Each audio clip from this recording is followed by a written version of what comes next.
अस्सलाम वालेकुम, this is doctor हिजरत। कुछ बीमारियां ऐसी होती है जो कभी हमारे पास मरीज़ आके डिस्कस कर लेता है, जो वो इवन अपने घर वालों, दोस्तों, अपने लाइफ पार्टनर से भी शेयर नहीं कर सकता, तो वो आके हमसे डिस्कस कर लेता है और उसके ट्रीटमेंट के लिए आते हैं। तो उस टाइम हमें वाकई फ़ील होता है कि हम मसीहाओं की तरह काम कर रहे हैं, जो बहुत अच्छी एक फ़ीलिंग होती है, क्योंकि वो एक बंदा जो किसी से वो चीज़ शेयर ही नहीं करना चाहता, और वो एम्बेरसमेंट की वजह से, जो नहीं होनी चाहिए लेकिन होती है, नेचुरल सी बात है, तो वो फिर आके हमसे डिस्कस करना और हमारे साथ उसकी ट्रीटमेंट पूछना और सारी चीज़ें करना और फिर हमसे सर्जरी करवाना, तो ये हमारे लिए एक इंतहाई एज़ाज़ और ख़ुशी की बात होती है एज अ डॉक्टर। तो वो बीमारी का नाम है गायनेकोमेस्टिया। गायनेकोमेस्टिया सिंपल अल्फाजों में ब्रेस्ट एनलार्जमेंट को कहते हैं, जो मेल के होते हैं। मेल ब्रेस्ट एनलार्जमेंट को गायनेकोमेस्टिया कहते हैं। जो मर्द के छाती का हिस्सा है वो बढ़ता है, वो उसको गायनेकोमेस्टिया कहते हैं। ये शुरू हुआ था, ये जो गायनेकोमेस्टिया का टर्म है, ये गालिबन शुरू हुआ था 2nd सेंचुरी में, मतलब 8 से 1800 साल पहले ये बीमारी का नाम इसको दिया गया था, तब से ये नाम उसका चल रहा है। फिर जो इसकी प्रॉपर एक सर्जिकल ट्रीटमेंट है वो शुरू हुई थी 17th सेंचुरी में, मतलब 1700, आज से 300 साल पहले उसकी जो प्रॉपर एक सर्जरी शुरू हुई थी तब शुरू हुई थी। गायनेकोमेस्टिया एक्चुअली होता क्यों है? ये होता इसलिए है, जब एक बच्चा अम्मी के कोख में होता है तो अम्मी उनको जब खुराक प्रोवाइड करती है तो एक हार्मोन उसके साथ जाता है, एस्ट्राडियोल। तो जब वो बच्चा पैदा होता है तो वो हार्मोन उसमें होता है, तो कुछ लोगों में वो हार्मोन वॉश आउट होता है, कम हो जाता है, कुछ लोगों में वो स्टे कर देता है, सादा अल्फाजों में। तो वो फिर उसके वो ब्रेस्ट मेल के थोड़े से बड़े हो जाते हैं। कुछ स्टेजेस पे ये बिल्कुल नॉर्मल होता है। ये मतलब ये पूरी चीज़ एक नॉर्मल एक किस्म की है, क्योंकि ये हर 3 में से 2 बंदों को होता है। कुछ लोगों को ये प्रॉब्लम करता है, कुछ को नहीं करता। तो जिनको प्रॉब्लम करता है तो वो फिर हमारे पास ट्रीटमेंट के लिए आते हैं। अब प्रॉब्लम कैसे करता है, ये एक और भी अफसोस की बात ये है कि क्योंकि उनके ज़्यादातर दोस्त जो होते हैं, कलीग्स होते हैं, उनको मजाक मजाक में तंग करते हैं, उनको छेड़ते हैं, बुलिंग करते हैं और अजीब अजीब से नाम उनको देते हैं। तो फिर उसी वजह से वो काफ़ी ज़्यादा डिप्रेशन, साइकोलॉजिकल ट्रामा, जो उसके साथ एक किस्म की ज़्यादातर लोगों मरीज़ जो होते हैं उनके साथ पूरी उम्र के साथ वो एक, जब तक उन्होंने उनकी ट्रीटमेंट ना ली होती है तो वो इसके साथ चल रहा होता है। बाकी कुछ लोग इनको इतनी वो नहीं करते, क्योंकि वो प्रॉब्लमेटिक नहीं होता ना। अब प्रॉब्लमेटिक ही होता है, कभी कभार लोगों को दर्द होता है। ज़्यादातर जो वो लोग प्रॉब्लम का शिकार होते हैं, जो जिम करते हैं, उन शर्ट नहीं उतार सकते, जो टी शर्ट ज़्यादा यूज़ करते हैं, जो स्विमिंग के लिए ज़्यादा जाते हैं, जो बीच पे जाते हैं, तो उन लोगों को ये ज़्यादा इशू होता है। दूसरी फिर इसमें जो मेन चीज़ है कि ये कब किस टाइम कैसे होता है, तो ये इन्फेंसी जो होती है, जो बिल्कुल छोटे बच्चे होते हैं, उनमें अगर आप गौर करें तो उनमें ये बड़े होते हैं, ये नॉर्मल होता है। ओल्ड एज में 65-60 एज से बाद वो भी हार्मोनल वो होता है, जो एस्ट्राडियोल, एस्ट्रोजन हार्मोन आपके बढ़ते हैं, एंड्रोजन या टेस्टोस्टेरोन आपके कम होते हैं, तो उस वजह से वो होता है। तीसरे पे जब बंदा बलूगत पे पहुंचता है, एडल्ट होता है, तो उस टाइम पे ये हार्मोन इम्बैलेंस होते हैं उसमें। फिर कुछ लोगों को ये 1 साल के अंदर अंदर रिजॉल्व हो जाता है, लेकिन कुछ लोग का स्टे करता है। कुछ लोग का स्टे करने के बाद प्रॉब्लम करता है, कुछ लोग का स्टे करने के बाद प्रॉब्लम नहीं करता। तो ये बहुत ही कॉमन सी, आम सी बीमारी है, और इसके जो वजह है, मेन जो पैथोलॉजी या पैथोफिजियोलॉजी जिसको हम डॉक्टर अल्फाजों में कहते हैं, मेन इसका है हार्मोनल इम्बैलेंस होता है। हार्मोनल इम्बैलेंस, अब लोगों का क्वेश्चन होता है क्यों होता है, तो ये कुछ भी, ये तो आपको मैंने पहले बता दिया कि ये मदर के वो उसमें जब आपको न्यूट्रिएंट्स प्रोवाइड करते हैं ड्यूरिंग आपकी जब कोख में होते हैं उस वक्त पे आते हैं। उसके बाद इसकी कोई ख़ास वजह नहीं होती कि ये क्यों होते हैं, क्यों नहीं होते, और इसके लिए क्या परेशानी है, क्या नहीं है। कुछ लोग फिर वेट गेन करने के साथ होता है, कुछ लोग जो हार्मोनल वो मेडिसिन कुछ लेते हैं, स्टेरॉइड लेते हैं, कुछ और मेडिसिन होती है जो गुर्दों के लिए या जिगर के लिए, इस तरह बीमारियों के लिए यूज़ होते हैं, उसमें भी होता है। कुछ लोग आम ये जो नशे करते हैं उसमें भी यूजुअली लोगों में होता है, कुछ लोग ये आजकल रिक्रिएशनल ड्रग्स होते हैं उसमें भी हो सकता है। लेकिन मेन चीज़ ये है कि ये होता है और इसका हल सर्जिकल प्रोसीजर होता है जब वो आपको तंग करने लगे। तो सर्जरी पर हम डिसाइड कब करते हैं कि कब करनी है। सर्जरी हम तब डिसाइड करते हैं जब एक बंदे को वो 1 साल से ज़्यादा हो। 1 साल से कम हो तो हम उनको वेट कराते हैं कि अब थोड़ा वेट कर ले, ये खुद ब खुद ख़त्म हो जाएगा, रिजॉल्व हो जाएगा। लेकिन जब वो साल के बाद होता है तो फिर हम उनकी सर्जरी करते हैं। अब ज़्यादातर लोग परेशान होते हैं कि क्या इसमें कैंसर का कोई ख़तरा है, तो बिल्कुल भी नहीं। इसमें 0% चांसेस है कैंसर का, इसमें कैंसर का कोई ख़तरा नहीं, इसमें कुछ नहीं होता। ये सिर्फ एक लोग सोशल एम्बेरसमेंट की वजह से ये सर्जरी कराते हैं, इसका और कोई ऐसी इंडिकेशन नहीं है, कुछ भी नहीं होता। मरीज़ को और कोई ज़्यादा मसला नहीं होता कुछ के मतलब इसके अलावा कुछ है। कभी कभार कोई 1-2 का पेन और वो होता है जो इतना ज़्यादा इशू नहीं होता, लेकिन ज़्यादा सोशल एम्बेरसमेंट की वजह से ये लोग सर्जरी कराते हैं। फिर इसमें जो है कुछ लोग पूछते हैं, वो पढ़ के आते हैं जो अच्छी बात है कि मेरा कौन सा ग्रेड है और ये क्या है। तो ग्रेड का पेशेंट पे कोई ज़्यादा और इस तरह इफेक्ट नहीं होता, लेकिन चूंकि चले लोग पूछते हैं तो उसमें ग्रेड होते, एक क्लासिफिकेशन होती है आपकी इसके साइज़ के हिसाब से, दूसरी क्लासिफिकेशन है इसकी करेक्शन के हिसाब से।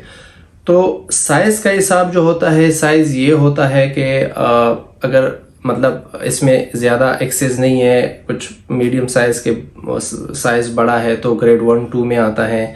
जब उसमें ज़्यादा स्किन एक्सेस होती है तो 2B और 3 में आता है। फिर उसके साथ करेक्शन की जो होती है, यूजुअली हम जो करेक्शन करते हैं हम उसमें लाइपोसक्शन करते हैं और उसके साथ ग्लैंड रिमूव करते हैं। सर्जिकल जो रिसेक्शन थी वो तो 1700-1800 सेंचुरी में शुरू हुई थी, लेकिन जो सक्शन असिस्टेड लाइपेक्टमी जिसको कहते हैं, जो सक्शन असिस्टेंट से लाइपोसक्शन से उसके साथ करना शुरू किया था, तो ये तकरीबन 1980s में शुरू हुआ था। तो उससे ये प्रोसीजर रिफाइन होके आज तक यहाँ तक आ रहा है। और फिर इसमें जो होते हैं कि ज़्यादातर लोग फिर पूछते हैं कि ट्रीटमेंट का कैसे होता है, सर्जरी के टाइम क्या होता है, कितने मतलब इस पर टाइम लगता है, रिकवरी फेज़ कैसे होता है, क्या क्या ज़रूरी होता है, क्या नहीं होता। तो सबसे पहले तो हम पूछते हैं, जिस तरह हर डिजीज़ से पहले, हर सर्जरी से पहले पूछते हैं कि sugar, blood pressure, cigarette smoking, इस तरह चीज़ें तो नहीं, क्योंकि वो हीलिंग में सिर्फ प्रॉब्लम करता है और कुछ नहीं करता। फिर इसमें जब मैं जिस तरह करता हूँ, मैं आपको वो अपने तरीके इसमें वीडियो में बताऊंगा कि मैं कैसे करता हूँ और कैसे नहीं करता। मैं पहले तो पेशेंट को मिल के उसके साथ सारी कंसल्टेशन करके उसको सारी चीज़ें समझा के उसको लिख के देता हूँ कि ये आपकी सर्जरी तकरीबन 2 to 3 आवर की सर्जरी होगी। ये छोटे बेहोशी में होती है, लोकल एनेस्थीसिया में। लोकल एनेस्थीसिया का मतलब ये होता है कि सिर्फ जो आपकी ये ब्रेस्ट रीजन है, छाती है, सिर्फ ये सुन होगी, बाकी आप जाग रहे होंगे। उसका फ़ायदा पेशेंट को और डॉक्टर को ये होता है कि पेशेंट आ जाता है, उसको एडमिशन करने की ज़रूरत नहीं होती, उसके लिए ज़्यादा लंबे चौड़े टेस्टों की ज़रूरत नहीं होती, उसकी जो एनेस्थीसिया रिस्क है वो नहीं होते। आ जाता है पेशेंट किसी के साथ कंपनी करके या अकेले आके, फिर वो वापस चले जाते हैं, उसमें कोई इशू नहीं है 3 घंटे सर्जरी के बाद। और इसमें फिर जो हम कट लगाते हैं, तो कट हम पहले तो हम इस तरह करते हैं कि यहाँ पे एक छोटा सा 1 सेंटीमीटर या 2 सेंटीमीटर के एक कट करके इससे हम इन्फिल्ट्रेशन करते हैं, एनेस्थीसिया, लोकल एनेस्थीसिया, वो ऐसे ऐसे जो हम सारे ये करते हैं, इससे भी ये ऐसे। तो ये सारी जो रीजन है ब्रेस्ट की, ये सारी एनेस्थेटाइज करते हैं, नम करते हैं, सुन करते हैं, ठीक है। इसके बाद जो लाइपोसक्शन हम करते हैं, इस पे लाइपोसक्शन जो हम करते हैं, तो ये किनोला यहाँ इसी डालते हैं, इसी पोर्ट से, तो ये लाइपोसक्शन करते हैं। फिर हम उसमें स्किन पिंच टेस्ट करते हैं कि कितने लाइपो फैट्स निकले, कितने रखते हैं। फिर उसके बाद हम इधर ये जो एरिया है यहाँ पे, ये बिल्कुल निपल एरियोला कम्प्लेक्स जो होता है, इसमें ये इसके इर्द गिर्द ऐसे कट लगाते हैं जो बिल्कुल फिर नज़र नहीं आता।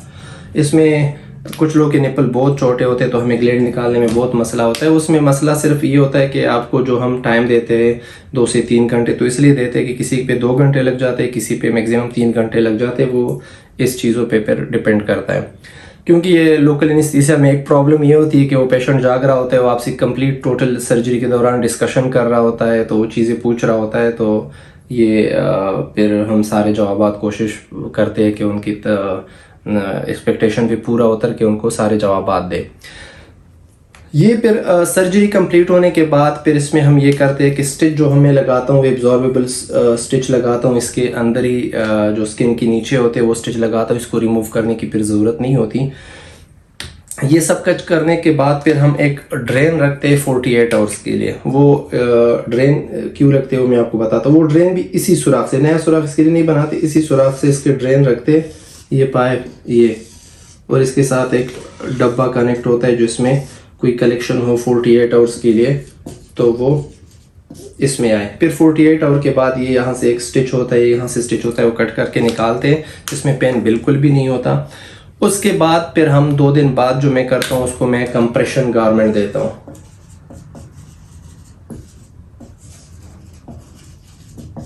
ये 4 to 6 वीक्स के लिए मैं देता हूँ। इसके बाद फिर 5 दिन के लिए सिर्फ मेडिसिन होती है और कुछ नहीं होता। इसमें इन्फेक्शन के चांसेस बहुत ही कम होते हैं। इसके सर्जरी की जो कॉम्प्लिकेशन कभी कभार लोग पूछते हैं, जो पूछना चाहिए, जो सबका हक होता है, तो उसमें कॉम्प्लिकेशन मोस्ट कॉमनली जो होता है वो होता है हेमाटोमा। हेमाटोमा कहते हैं ब्लड के कलेक्शन को, जो ये जो खाली जगह से जो हम ग्लैंड निकालते हैं ना, ये सारी जगह खाली हो जाती है। तो ये जब खाली हो जाती है तो उसमें एम्प्टी स्पेस होता है, तो उसमें ऊजिंग हो रही होती है, क्योंकि सारे जो बिल्कुल ब्लीड को जो बिल्कुल वो छोटी छोटी ऊजिंग है उसको बिल्कुल भी बंद करना एक किस्म का बहुत मुश्किल काम होता है, नामुमकिन सा होता है। तो उसमें हल्के, क्योंकि इसमें हम फ्लूइड भी इंजेक्ट करते हैं, जो हम पहले से इसको इंजेक्ट करते हैं वो 1 लीटर या 500 ml डिपेंड करता है कि कितने साइज है ब्रेस्ट के इसके। तो वो फिर हेमाटोमा बनता है। तो हेमाटोमा के लिए हम ये ड्रेन रखते हैं, तो वो इसमें निकल रहा होता है, तो वो कॉम्प्लिकेशन तो इसके लगाने के बाद 0 हो जाती है, या चलो 2% कर दो, फिर भी 100 में से 1-2 मरीज फिर वो एक साइड पे रखते हैं। इसके बाद जो दूसरी कॉम्प्लिकेशन है वो है ओवर या अंडर रिसेक्शन। ओवर रिसेक्शन क्या है? ओवर रिसेक्शन ये है कि ये बहुत ज़्यादा टिश्यू चीज़ें निकले, तो वो बिल्कुल फिर नीचे बैठा होता है।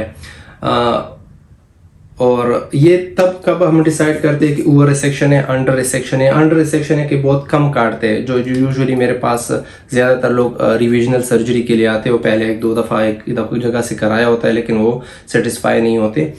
तो वो अंडर ओवर करेक्शन हम डिसाइड करते हैं 3 मंथ्स के बाद, 3 to 4 मंथ्स के बाद, क्योंकि फाइनल रिजल्ट जो इसका होता है, जो स्वेलिंग होती है, जो थोड़ी बहुत इम्बैलेंस आपको लग रहा होता है स्टार्ट में, तो वो 3-4 महीने के बाद हम उनको कहते हैं कि अब ये वाकई या ओवर रिसेक्शन है या अंडर रिसेक्शन है। फिर उसके अपने करेक्ट करने के डिफरेंट तरीके, वो टॉपिक फिर लंबा हो जाएगा, तो अभी हम इसी पे रहते हैं कि क्या करते हैं। एक फिर और जो कॉम्प्लिकेशन में लोग कंसिडर करते हैं स्किन एक्सेस को। तो स्किन जो एक्सेस है, स्किन एक्सेस जो है, जो अक्सर लोग मरीज कहते हैं कि स्किन एक्सेस, स्किन लटक रही है या स्किन, तो वो सर्जरी की कॉम्प्लिकेशन नहीं होती। वो यूजुअली आपसे आपका जो भी सर्जन होता है, जिस तरह मैं होता हूँ, तो मैं कोशिश करता हूँ कि सारी चीज़ें उनको एक्सप्लेन करूँ। 30-40 मिनट 1 घंटे की कंसल्टेशन होती है, जब मैं सारी चीज़ें उनको कंफर्म क्लियर कर दूँ, उसके बाद हम सर्जरी पे जाते हैं। तो स्किन एक्सेस ये होता है कि ये सर्जन की अपनी मर्जी होती है, कोई उसी टाइम एक्सेशन करता है, कोई बाद में करता है, कोई नहीं करता। मैं हर मरीज़ को कहता हूं कि 4 से 5 महीने के बाद हम स्किन को दोबारा असेस करेंगे। अगर हमें स्टार्ट में लगे कि इसमें स्किन एक्सेस की चांसेस है, ज़्यादातर लोगों में नहीं होते, कि धोखे में होते हैं, तो उनको हम बताते हैं। अब उसी टाइम पे एक्सेस काटने में और बाद में काटने में मेन फ़र्क ये है कि बाद में हमें स्किन कम काटनी पड़ती है, क्योंकि वो स्किन रिट्रैक्शन हो जाती है, आपकी जो नॉर्मल इलास्टिसिटी और जो स्किन की अपनी कोलेजन और ये चीज़ें, तो वो उसको रिट्रैक्ट करती है। तो 3-4 महीने में वो काफ़ी हद तक रिट्रैक्ट होती है। तो उसमें हमें बाद में स्किन, अगर स्टार्ट में हमने स्किन इतनी लेट सपोज काटनी है, तो बाद में हमें इतनी काटनी पड़ती है। तो इतना डिफरेंस होता है। स्टार्ट में फिर ये होता है कि स्कार वाइडनिंग होती है, स्कार बुरा आता है, बाद में स्कार अच्छा आता है। तो ये 2-3 चीज़ें होती है जिस पे मैं डिसाइड करता हूँ कि मैंने स्किन बाद में काटनी है, और जो पेशेंट के साथ मैं डिसाइड भी कर लेता हूँ और वो एग्री भी हो जाते हैं, और वो सारी चीज़ें वो हम कर लेते हैं। फिर उसके बाद मैं 2 दिन बाद कंप्रेशन या गारमेंट ये चीज़ें हो गई। इसमें और ऐसी कोई चीज़ नहीं है। मैंने कोशिश की है कि ये टॉपिक को अच्छी तरह कवर कर लूँ, लेकिन फिर भी इंसान से गलतियाँ होती है। तो कोई भी क्वेश्चन हो, कोई किस्म की कन्फ्यूजन हो, कोई भी आपको समझ ना आई हो, तो आप बेशक नीचे कमेंट बॉक्स में लिख के मुझे इनबॉक्स करें, जिस तरह भी आप कंफर्टेबल हो। क्योंकि यूजुअली ये पेशेंट ज़्यादातर कंफर्टेबल नहीं होते ओपनली डिस्कस करने में। ना ये लोग ज़्यादातर रिव्यूज़ देते हैं, ना शेयर करते हैं कि हमने सर्जरी करवाई है, वो एम्बेरसमेंट की वजह से, जो उनका सबका अपना एक राइट होता है।